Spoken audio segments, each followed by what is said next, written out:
Bonjour et bienvenue dans cette démo de formulaire Word. Comme vous le voyez dans le titre de ce document, il s'agit du PV de nomination à titre définitif dans une fonction de recrutement.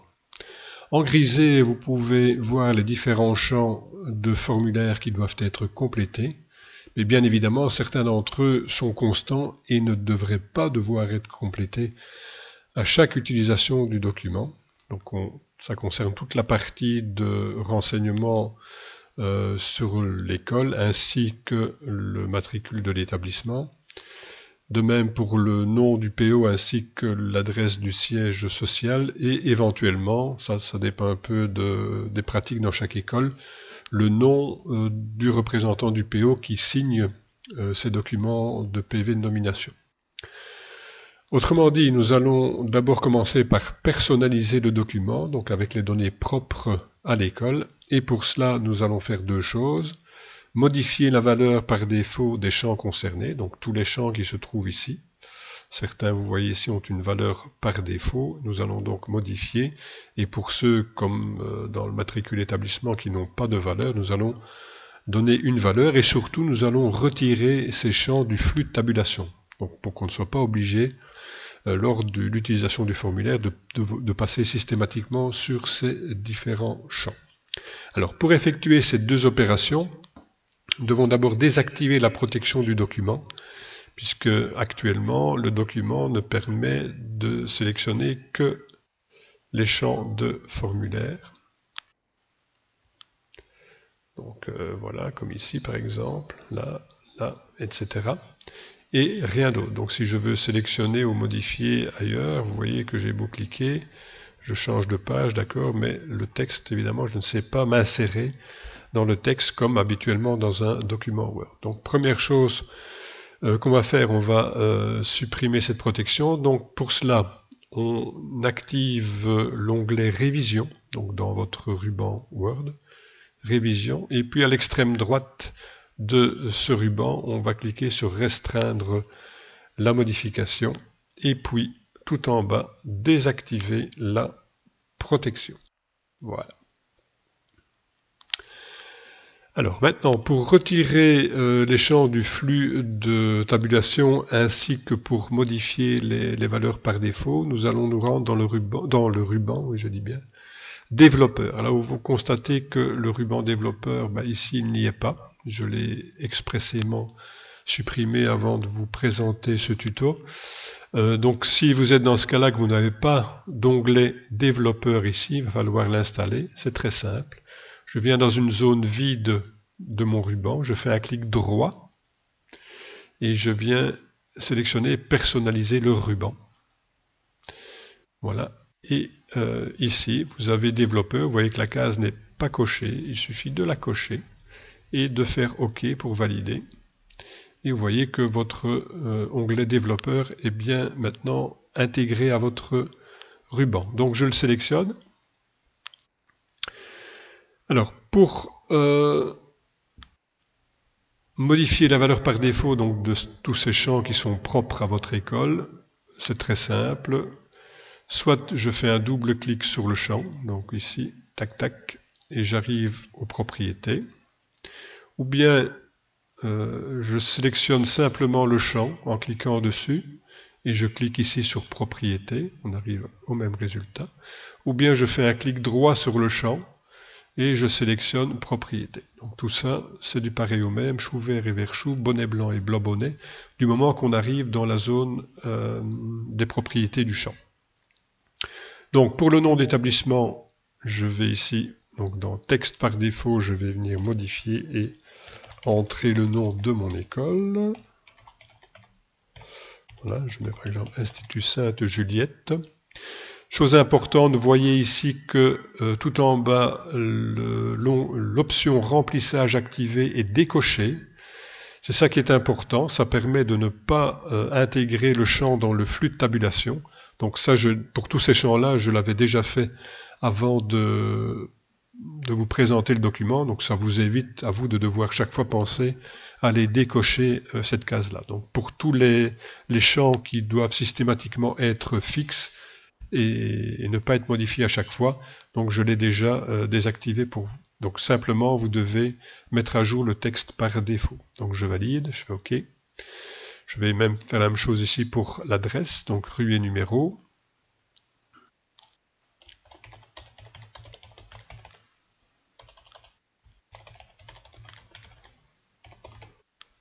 Voilà, donc vous voyez bien, c'est décoché ici aussi. Code postal. Voilà.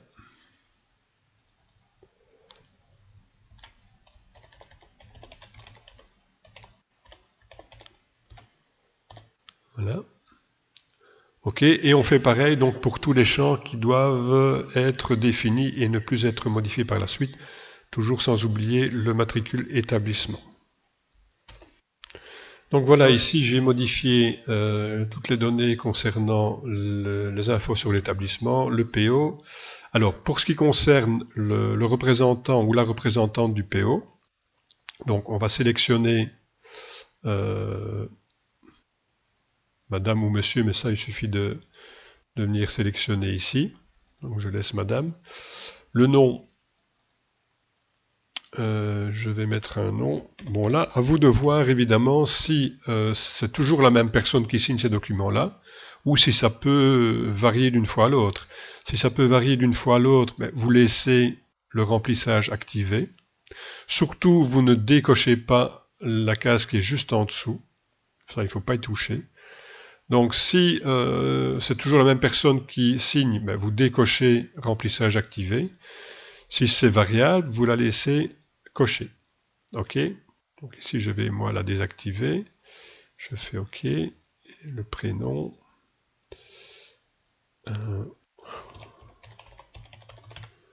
Voilà. Et je vais le désactiver aussi, mais je laisse toujours ceci OK.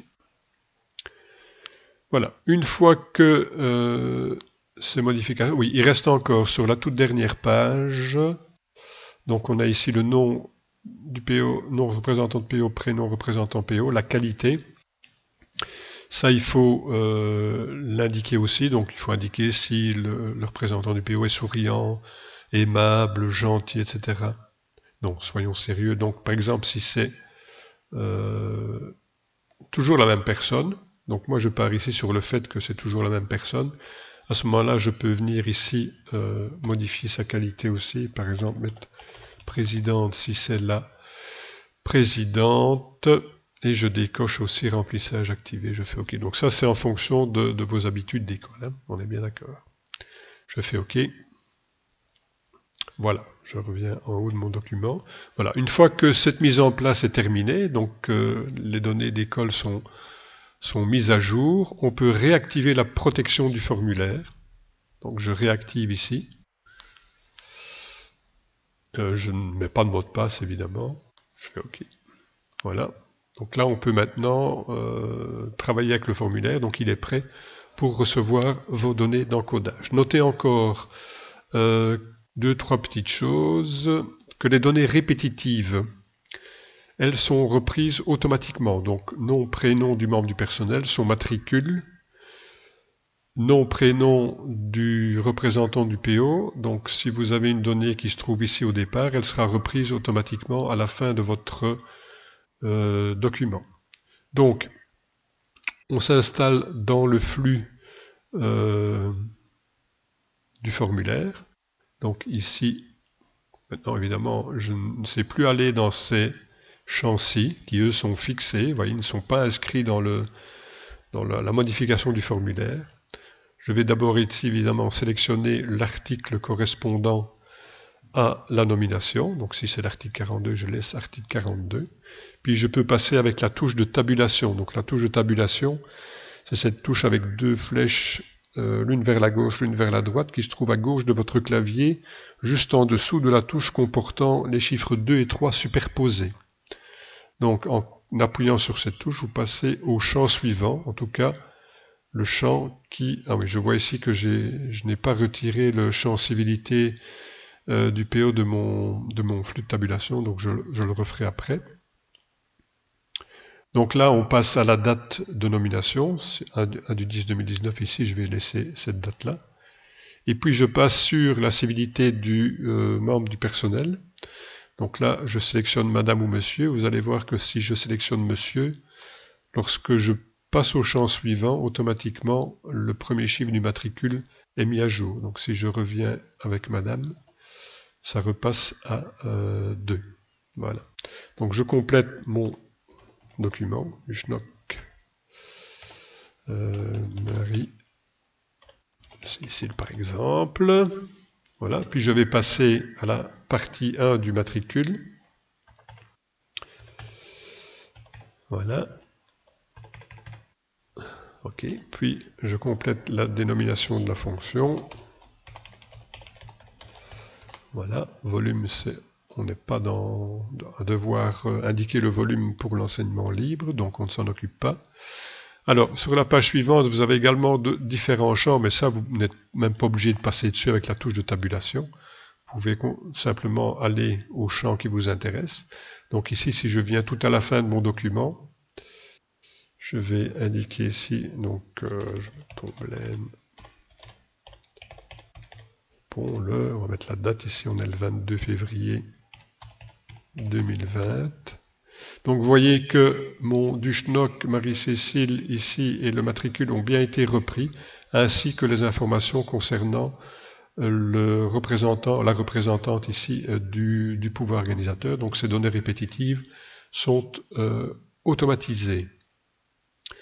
Voilà, donc voilà, votre document est terminé. Il suffit de l'imprimer par la suite. Donc j'espère évidemment que ça vous sera utile. Si vous le désirez, vous pouvez également intégrer ce modèle de formulaire en tant que document OLE dans ProEco. De cette manière-là, vous liez directement ce document aux membres du personnel, et ce qui est intéressant, tout en gardant votre modèle de document intact. Donc si vous voulez, je vous montre comment faire dans la deuxième vidéo que vous trouvez sur cette page-ci de la plateforme StudyShare, donc comment intégrer ce document OLE dans ProEco. Ça peut être intéressant aussi, donc ça vous permet de lier votre document directement aux membres du personnel. Voilà. À ciao, à bientôt dans un autre tuto.